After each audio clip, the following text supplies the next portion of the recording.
Hey guys, Patrick Donovan, eXp Realty, part of the Johns Group here with Brandon Giebler from Next Move Realty. What's up, buddy? How you doing? I'm doing fantastic. How are you doing? I'm doing good. I'm ready to talk about this 50-year mortgage thing. Are you excited about this? You've been studying all day on this one, haven't you? I've been watching a lot of videos and trying to figure out how this makes sense, and I'm glad Lucy's here to help it maybe make sense to. But we'll find out. We'll see. Maybe she's got the pros. We definitely have some of the cons. So we're going to be going over it today. But today we're talking about 50-year mortgages. Is it good? Is it bad? Is it dumb? Is it not? Who knows? Who doesn't know? We're about to find out. Lucy knows, I'm sure.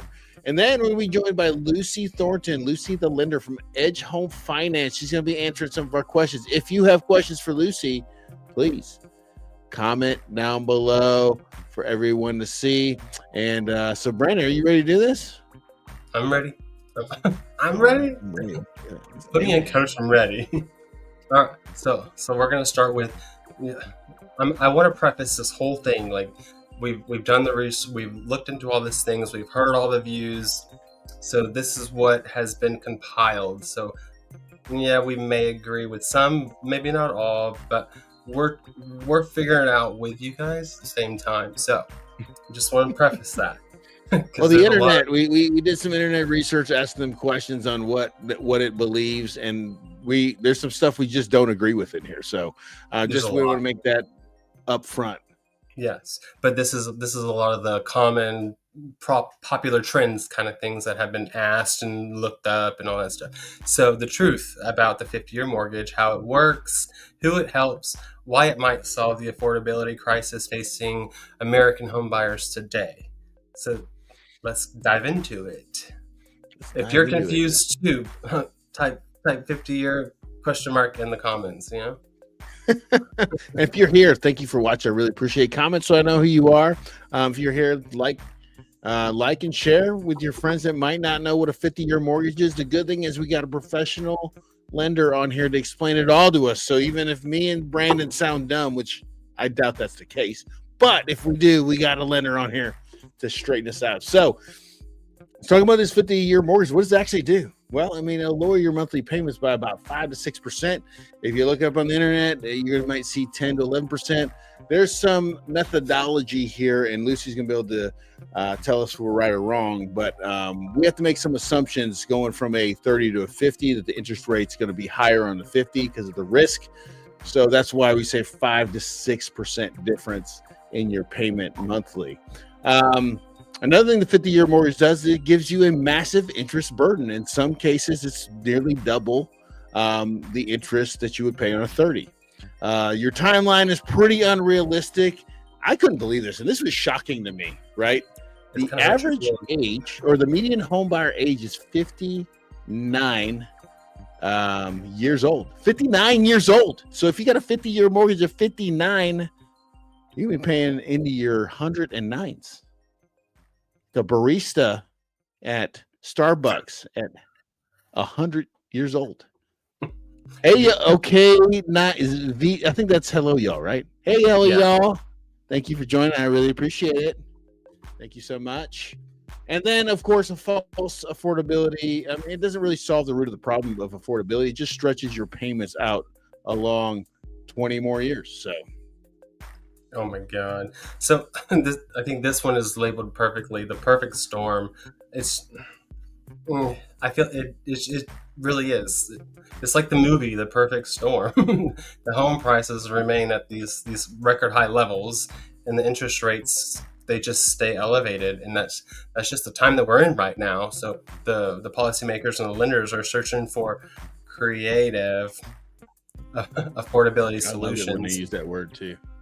It's one of those how do I make it sound nice and sweet and better than it actually is. I'm creative too, and all my creative things are still in the closet because they're not good or done yet, but it's fine. But here's the catch. So extending the loan term is politically and financially easier than the real solution. So I feel lowering the interest rates or reducing the home prices, which I feel like we now are finally coming into that time that prices are starting to be more realistic and not reaching for the stars kind of thing.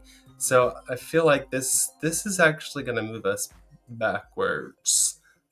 I totally agree with you. I think that exactly what you're saying. Like, I feel like it's finally starting to, the system's starting to work, Right. but not fast enough for these people in office, which I don't care about. And okay, or hello, y'all says, so your kids will harbor your debt. Think So they got wait till we get to some of these sites. You're gonna be like, whoa. so they have to clean out your house, figure out what to do with your stuff, and then pay your debts. Yeah, it's good stuff. Bravo. All right.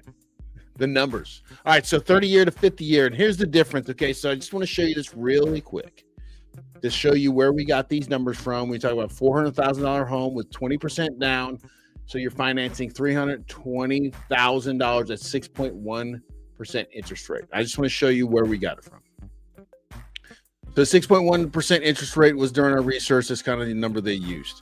Their numbers didn't make sense to us, so we plugged it in this calculator to make sure that we knew exactly what we were talking about. In this calculator, we took out the insurance, the taxes, the HOA fees, because we just want to make it as even as possible, not to have any of that in there. Okay, so this is where we got our numbers from. So if you're curious, and also if you want to curious about the interest rates, and Lucy can talk about this more, but today, here's the interest rates we're looking at as according to Mortgage News Daily, okay? Every person has their own credit score. Every person has their own interest rate. So that's why you got to talk to Lucy. But these are where we get our guiding numbers from, okay? Now, going back to our slide. All right, so a 30-year mortgage, monthly payment is going to be $1,939. Total interest paid, $378,106. Debt-free by retirement for most buyers. Unless you're buying at 59, then you will be most likely dead. 50-year mortgage, your monthly payment is $1,828. Total interest paid is $776,822 with a monthly savings, and I say savings loosely because really you're going to be paying it. It's just stretching your payment out. You're saving $111.15. Now, here's the thing: to save that $111 a month, you're going to be paying an extra $400,000 in interest. Okay, now the assumption I made, and this you can read this at the bottom. Okay, I'm assuming that if you go from a 15 to a 30, that's about 50 basis points right here, as you can see here. So we kind of just said, hey, if you're going from 30 to 50, probably another 50 basis points. So that's the assumption. Of course, once again, Lucy will be able to dispel that or whatever. Okay, it was a really good educated guess. Educated guess. It was really educated guess. So this is going to be your longer mortgage, cheaper, most definitely myth. I'm calling it the Ring of Fire because this is just, I feel like this is what it kind of leads into, which longer term. Okay, so you get more buyers technically that can afford the monthly payment on expensive houses. So you got people that couldn't afford $1 million house that can all of a sudden afford $1 million house. They're like, oh, you and you and you and you and you. So I'm going to raise it to $2 million. Good job. So we're just going to increase the competition. So there's going to be more buyers entering the market chasing this, in some areas, limited housing stock. We've got plenty down here. So if you can't find a house, like we got you down here. Give me a call. Got you. If you're up north, then sorry you live up north. But it's just going to raise the prices. And and then back to square one, which is we're finally in this time where we're actually, the market's soothing. It's like, I just feel like this is a disaster, and I don't think that it's going to be something great. And if you agree, comment disaster. Because this is, well, I would say the one thing is, and I think everybody that you've been watching today probably agrees with you that it's probably a bad idea, right? Because you're going to increase if for instance they do it, right? Just think about a scenario. and it's not really saving that much. So I don't think that it's going to actually do anything personally here in this area. But if they did do it, and then people came to the market and raced to the market, right? Then it's just going to push the prices up to past the affordability again. So we're back to, like you said, Brandon, circle of fire. Right. It's awful. We're finally getting to the point where people are realizing the actual value, and now we're like, let's offer this because you can save literally pocket change and buy a house. Like, well, hello, y'all said this is a pig painted pretty to gain political favor to folks who aren't or will never be educated on these things. Disaster. I agree. Disaster. I mean, you can be educated if you follow along and watch the videos. So shame on you if you don't watch. If you're not educated, it's your fault, not ours. We're trying to educate you. I'm just saying. Yeah. But who is really benefiting from this, right? And once again, this is one of those things that we don't agree with all of it. They're saying that the builders are going to benefit from this. Either way, they're saying that the home buyers are not going to benefit from this, but the people that could benefit from this would be the builders, sell more inventory. Now, here in the Savannah area, there's tons of new construction inventory. So, and they're giving out 3.99% interest rates. So that didn't help. Now I heard they're giving out a 1.99 to 2.99 to 3.99 3-to-1 buy down. So that's crazy. So builders are not going to get help by this, but you know who is going to get rich from this? Banks, lenders, institutional investors. This will help their cash flow a little bit. Larger buyers trying to collect all these homes. Now, I don't know if there's a bunch of first-time home buyer homes left anymore. I think the large institutional buyers own all of them right now. So are they going to benefit? I don't know who this really benefits, to be honest. It benefits BlackRock, who owns the majority of the housings in the whole market. It benefits American Homes for Rent, who owns a quarter of the houses in this big old neighborhood I live in. It just our neighborhood too, about 0.25% of our houses. It's unreal. It's just going to help the people who already don't need help. So, I mean, A1, it's a great suggestion by someone who should know more about housing. So hello, y'all says this is meant to gain money for corporations, not individual buyers. I agree. 100%. So it's making more and more sense every time I read it. So this is us trying to make it work. How does a 50-year mortgage work potentially? So you're going to save your $111 every month. But the thing is what you do with that $111 a month, you have to be consistent. You got to be on point. You can't miss it. You got to invest it into something with some sort of return for you in the future. But you can't touch it. So if you cut off your fingers or if you need a surgery, if you need a life-saving thing, like, don't touch it, or you lost all the benefit of it, right? It's over. So unless you get the Tesla phone that complies with the Tesla chip that you can robotically remember to make sure that you're investing that exact amount into this exact account at this exact time every month, then what's the benefit here? I think long-term investors, I can see how this can benefit a little bit, but that again is a stretch, and we're still leaning more towards the BlackRocks and the American Homes for Rent and the Black Pebbles and all their little surnames or whatever they have. It's just, I don't even know what it's not going to work. My opinion. Sorry.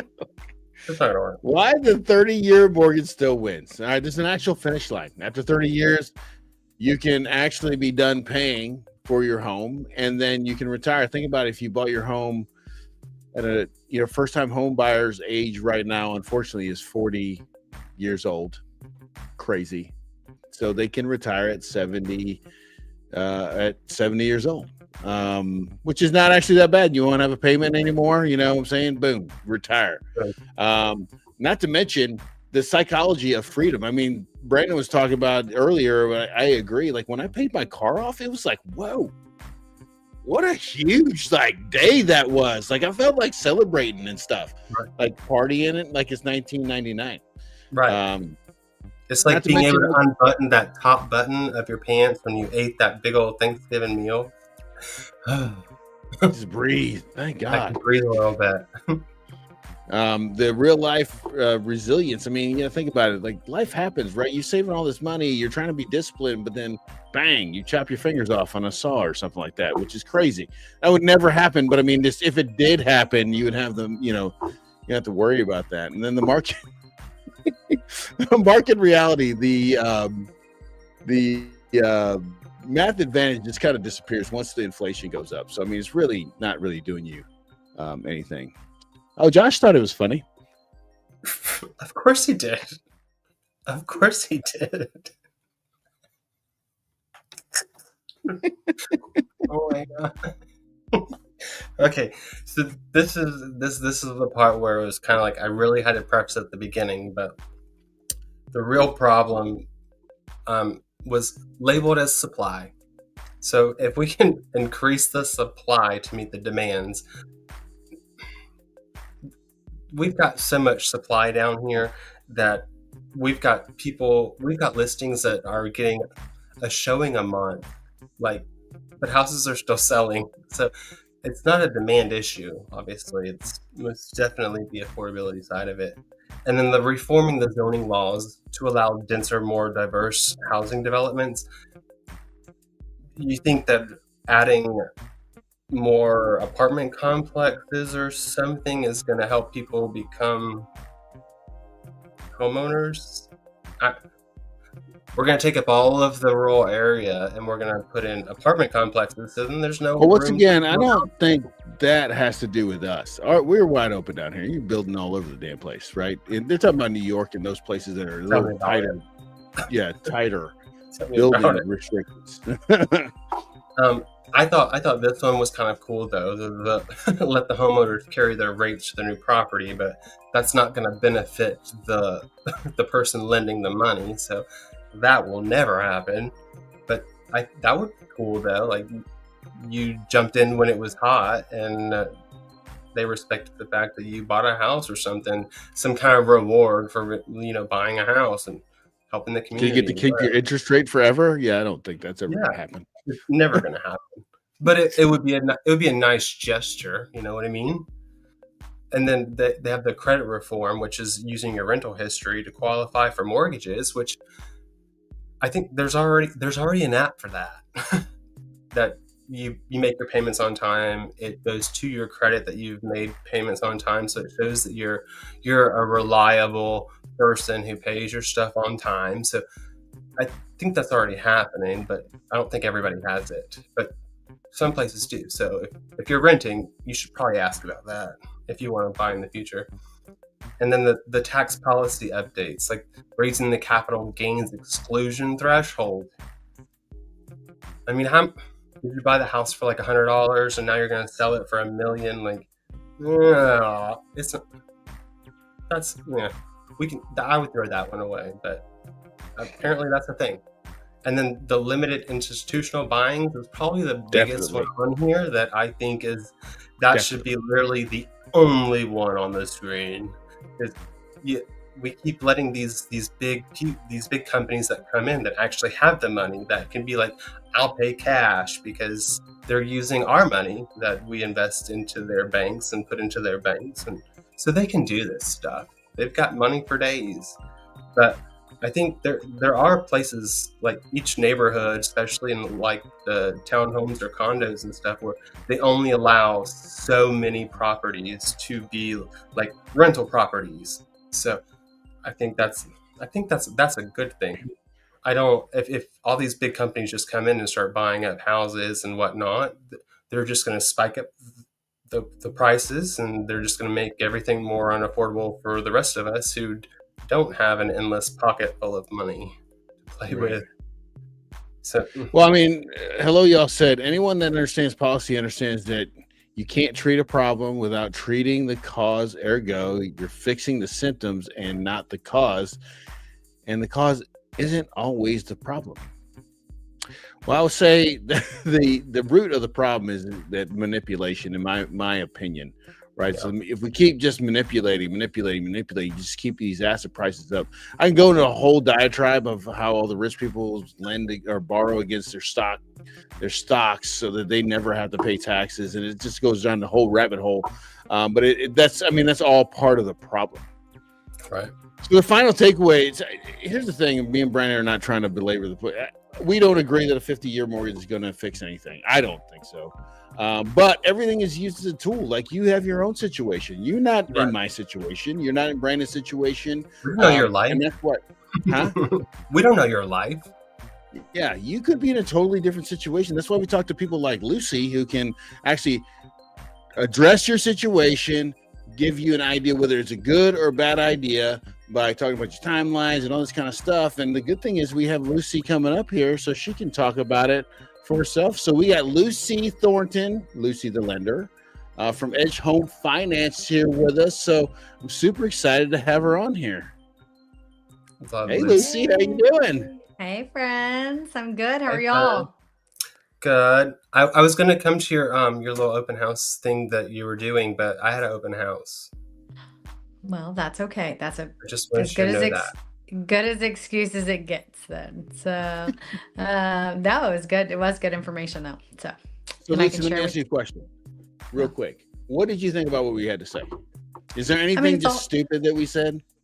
No, I mean, it's all valid, right? I mean, I think that, like you said, I mean, sometimes it's what works for other people. I think we as professionals here in the Savannah market are just speaking about Savannah, right? So I personally also agree with here, it doesn't make a lot of sense to save $100 or $200 to put it out of the life. But we've had this as a team discussion, and people that are in Hawaii, I can tell you that 50-year may make a bigger difference, right? So if you're in high cost areas, this could, right? I mean, I do have some people, sometimes I am just, and so we talk, y'all hear this saying a lot, debt to income ratio.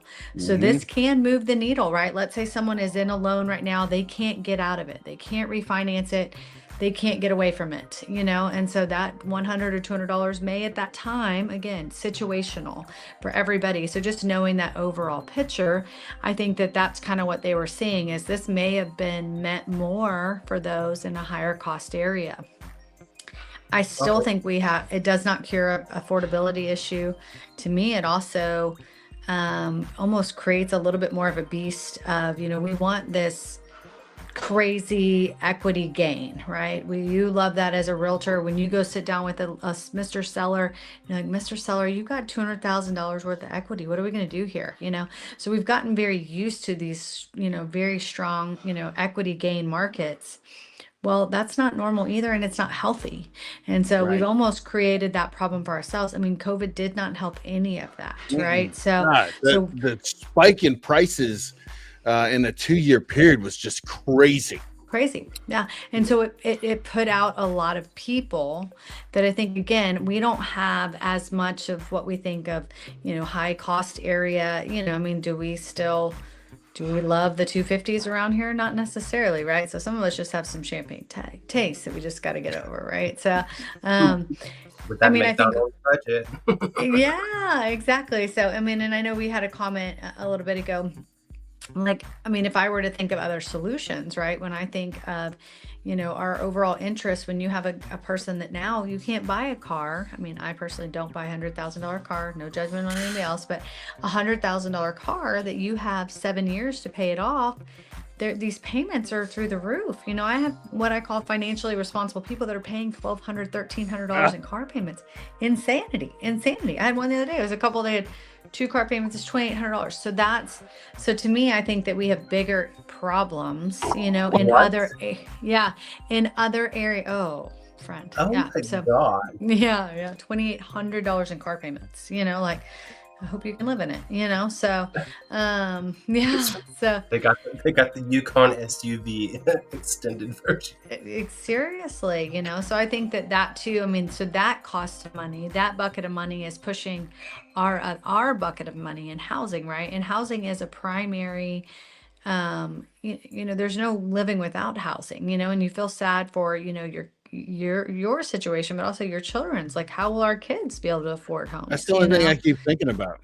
Yeah. So, so I think there's some benefits there, and I think that's really what the goal was. Now, I think we have some pots of money sitting other places, probably got spent somehow. But like, okay, for example, like the FHA requires upfront mortgage insurance. I mean, we have a pot of money that is something like 540. I mean, it's an insane amount of how much over, like, even if every FHA person in the country defaulted, it would still, you know, we would still have money left in it. So like, there's Really? things that to me, like, yeah, I mean, that I think that we could do to help, you know. Again, is there a grant program, you know, and what's those stipulations and what's that gray area and stuff, you know? But I mean, again, let's just lower some interest rates. I don't know where the government, I mean, I don't love government control to step in and do that. And that's really what's here. Like someone else mentioned that about politicians.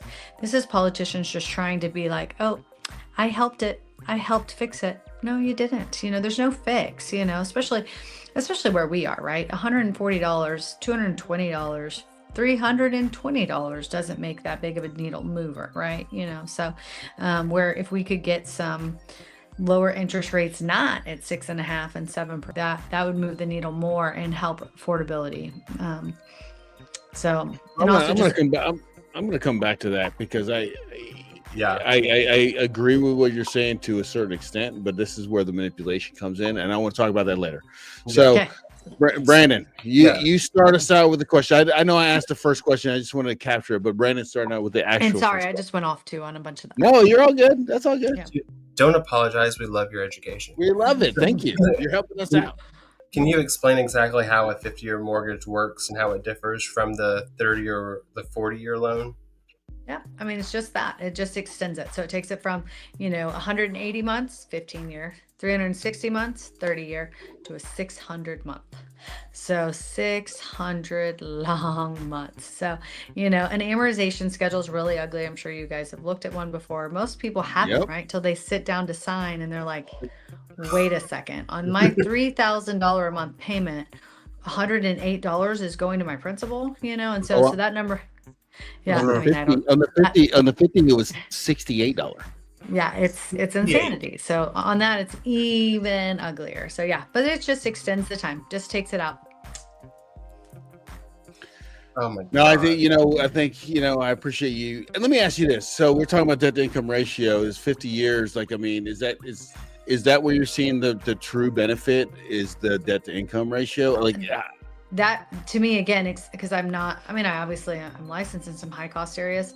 That would be the only one that would hit my desk in any of these scenarios. There's sometimes that I need literally $50 for people, and we're calling insurance, you know, and something like that. So it could be a short-term band-aid for some people. So some people that are just really outstretched, or like I said, they can't get rid of a payment for now. I mean, like I had a lady the other day, she was carrying a payment for her daughter and carrying a payment for her son. So essentially it wasn't really even her debt, but there's nothing we could do. You know, it's not, they couldn't take that. And she's like, well, they pay it. Well, great. Doesn't matter. It's on your credit, you know? That's So in a sense, unless she's leasing it to him, right? But that's a whole other thing. That's So Yeah. you would say Yeah. it'd be ideal for people who are trying to fit into a DTI Yep. situation. Yeah, absolutely. So Okay. wait, should I be making a phone call? You know what I'm saying? You know what I'm saying? Yeah, maybe we should. Yeah, I think that was some others. Credit That was kills clever. people too. Golly, credit. So are lenders actually offering the 50-year product yet, or is it still kind Not of that I have not seen that roll out. Nope. no? Well, that's good. Not in my not anybody in my portfolio. No. And you'd be like, no, hard pass, don't do it. Yeah, I mean, I don't have to do it at all, you know. So it's like, again, I think it'd just be very situational, which hopefully they choose a lender that can just talk them through those numbers and educate them, you know, and not just put them in it. So.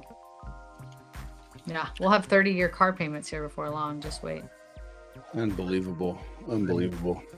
Okay, so let me just ask you this question. How might appraisers and underwriters view a 50-year mortgage compared to traditional products? I couldn't see where, again, an appraiser is not going to have anything. They're not going to give a rat's, right? I mean, so underwriters, yes, right? Because again, that separation of we're looking at a house and we're looking at, I mean, I guess if an appraiser is doing something as far as maybe like a rent analysis. So if you have an investor, maybe those numbers would come into play. Probably not though, right? Now I'm going to rewind and say, okay, here's to me another positive. If you have someone that really wants to cash flow a property and that $200 would help them in that cash flowing that property. So that's where it may come into play for an appraiser, is if they're looking at that from that standpoint. They have an ADU that they need to calculate some more income in there. Like, okay, well, that could possibly. Same thing with an underwriter. It's just a debt to income ratio. Okay. Brandon's face. I love you, Brandon. It's just, oh my gosh. I hate it. It's just, yeah. It's just the government trying to right itself. And right now they don't know how to right themselves. And it's super frustrating. Pretty simple. This is people in their everyday lives. And how can we make their lives worse? Yeah. Thank you. I'm glad we voted you in. You're welcome. Thank you so much. Is there like a long-term downside for stretching out the loan that far outside of just paying like more interest, would you say? So same, like you just have literally no equity. I mean, you've lived in it 3 years and you've paid, $395 on it. So you're then upside down on that. So your only play is to have equity gain, like natural, I mean, and we know in a good market, you really want 4-5% equity gain, 3 to 6. Let's shoot the gap and say 4, right? That's healthy. Yeah. And so that would still take you quite a long time and you would have no touch. Yeah. We did the math. It was 4%. Was the natural growth. 4%. I mean, I've been in this business 20 years. Is the most healthy of markets, right? 20% that we've had before, not healthy. I mean, does an investor love a 50% equity gain in 2 years? Hell yeah. But so yeah, you would have someone that essentially would have gone nowhere on their principal payment. Even after 10 years, their principal payment would still look like hell, so that would be definitely a big negative. Okay. So let's talk about this and higher interest rate. So if you want a 15-year or a 30-year, guess who gets a better interest rate? 15-year. So what are we going to do? We're going to keep going on that scale. So that's where it's also not necessarily beneficial. So then it can be offset, this interest rate can offset this gain that we're hoping to capture over here. But again, how has it been sold? How's the narrative been sold, right? So it's like all over the internet today, and this is not the right thing, is Fannie and Freddie don't have a credit score limit anymore. This is the biggest crock of crap too, right? It's what narratives being put out there, right? Like credit matters, number one factor, so. Wait a minute. They erased it all together? I don't know. I haven't done enough research, but I've listened to, I hate to say no one else has watched it either or done their research, and I've seen it pop up on my feed all day long with. I've heard about it. I thought I saw, and I don't want to get political here, so don't take me wrong. So same. I guess Trump printed or did a on Truth Social. He said no more or no more credit scores or something like that, and I guess that kind of started this whole cycle. Now, obviously, we had talked about this. Kind of leads me to the question, with VA loans, there's really no credit score, right? And that one's given, right? So Freddie and Fannie are a conventional loan. Freddie and Fannie conventional loan was 620. You couldn't get a conventional loan for anything under 620. Here's the thing. You don't want to get anything under 620. You don't want to get anything under a 680, or your pricing and your rates are so horrible. Your mortgage insurance is through the roof. So now we're going to give a 580. Your interest rate would be a 10% and your $400 a month in mortgage insurance. Like, doesn't exist either. Again, people are just trying to tell some people out there. I mean, I know everybody's trying to get the phone to ring right now, right? But again, it was really dumb dialect out there today. I was like, oh my God, please quit putting that out there. Right. Please stop, for the love. I feel like So that was a lot of the videos I saw today too, was talking about that. Yep. That just, oh my God. You kind of confirmed the assumption that we made on the slides, right? So there would be a difference between the 30 and the 50, right? Oh yeah. I mean, monthly. Interest rate wise. Yes. Now, because there's no way for me to quote unquote price it right now. I mean, I don't know if it's a 0.5% interest rate or if it's, because like from a 15 to a 30 is a 0.5%. Well, that's what we factored in, 0.5%. That was that when we did our assumptions, that was the assumption we made. But again, 0.5%, you've just negated everything. Like yeah. This is where the math got funky online, right? They would say, "Oh, you're saving $220 a month," but when I did the assumption and added that 0.5% interest rate change, it only took it down to $111 per month. So I think that's a lot of part of the thing where it's like, okay, these people are saying these things. They're putting out these. I'm not trying to say there's people out there that are trying to be disingenuous. Some people just don't understand the difference. Right. Like they don't understand it sounds really good. People hear what they want to hear. They want to hear that they've just heard a solution. What? So what? So is that crazy. Selective hearing? I don't know. I can't even imagine that. So yeah, of course. So, Brian, what's your next question? Like with the average person, like staying in a house for 7 to 8 years, what are your thoughts on the adjustable rate loans, like the 7-year ARM versus the long-term fixed loan? Absolutely. I mean, to me, that's more favorable, right? Now, you still have some risk level, right? I mean, every there's going to be a risk, but if you can save 1% on that, and just knowing, in 3, 5, 7 years, it's going to adjust, right? And you have a floor seat, you have a floor, you have a ceiling, that's the thing about adjustables. And I think that adjustables got such a negative rap, obviously, 23 or, however many years ago. So it's like, so that part is, scary-ish, but honestly, I'm not gonna get a person that has a great financial, overall picture that's going to call me and say, I want a 50. They're going to say, Lucy, I want that 5. I want that 5-1 that's 5%. Give me that. And I'm going to say, okay, so yeah, those will become, I think those in this narrative will actually become more popular. Yeah. I mean, think about it. Our neighbors, our neighbor to the north, all 5-year mortgages. All of our neighbors across the pond, 5-year mortgages. Oh, sorry.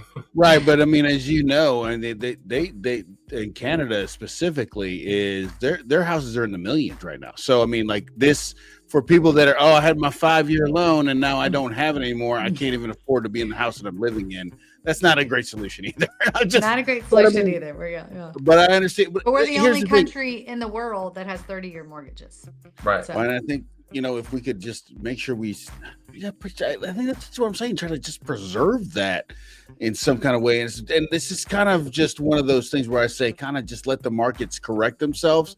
But I don't want to keep pounding on that. The one thing I want to say is, and this is going on the ARM thing as well. So if someone is choosing between a 7-year ARM, 30-year fixed, or potentially a 50-year, what factors should guide that decision? Rate sensitivity. Right. So where do you need to be monthly? Right. So a lot of times someone will call me and say, we want to get pre-approved for 450. Great. What does 450 mean to you? Right. What does it mean for you monthly? So I always want to work backwards on a note, right. Or on a purchase price. And so where do you want to be monthly? What is your long-term goal? What does it look like? What does your next, 7 years look like if we're going to put it out over that, so obviously, we all knew a lot of military. So are you moving in 3 years? I wouldn't let you pick up a 50-year mortgage, in that amount of time. And so, in the 7-year, are you shifting around some money? Are you, how much do you have down? Yeah. I mean, it's an overall financial health picture and just questions. Right. And for most people, if you call me and you're just like, every dollar counts, then we have to then go for that ladder, right? We got to go for that 30 or 50. But somebody who doesn't want to give away any more money to anybody, we're going to go to the, adjustables that are, they can move it around to make it happen. I think that's the first question I always ask is, what are you comfortable paying monthly? I don't care about anything else right now. It's the most important question. What can you handle monthly that you're not house poor? Mm-hmm. That's huge. Yeah. And don't shop for the house first. Shop for your budget first. So, yeah. Know your role. Or in this case, budget. So is there a way that the borrowers can calculate the real cost of each of the options to make the most informed decision? They would have to probably get some mortgage calculators, but I'm sure there's some kind of online tools. I'm sure you guys have recommended some as well that you could use. And so, for Lucy, call Lucy. That's the recommendation. Lucy. Yeah, 580-284-7244. Yeah. Obviously I just use my own systems, but for any ARM, it's typically at least, again, 0.5% to 1% less. So they could easily calculate that in there. All right, I'm going to ask you a question that's not on our questions, and I didn't send this, but I want to know. Okay, so when you talk about the government reducing interest rates, we know what that means. They're going to have to do mortgage-backed securities, which causes inflation. So, do you think that's a real solution, or do you think they should just allow the market to do what it's supposed to do? Okay, so personally, I think it's fake money, right? Like, I think it's a fake adjustment of saying, what are you truly, really buying? So yeah, it's inflation ultimately, right? So, but I think there's got to be an economist out there that could give something better, and or, just write it out. Yeah, that's really, historically, that's how that money has been bought and sold, and that's now how that system is set up.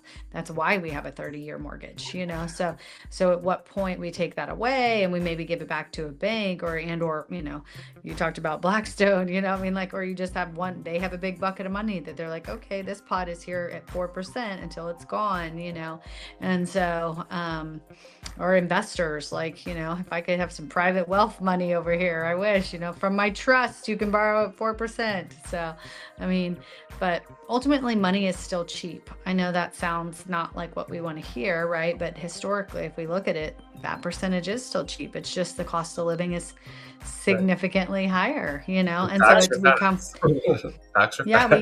we go back to, you have to be a 2-income family to purchase a home. You've got to be making you got to have 3 0, we got to have 6 figures here. And so, it's sad, and it's not what everybody wants to hear. And, we're going to be in multi-generational houses. Everybody get your ADUs out. I don't know. Yeah.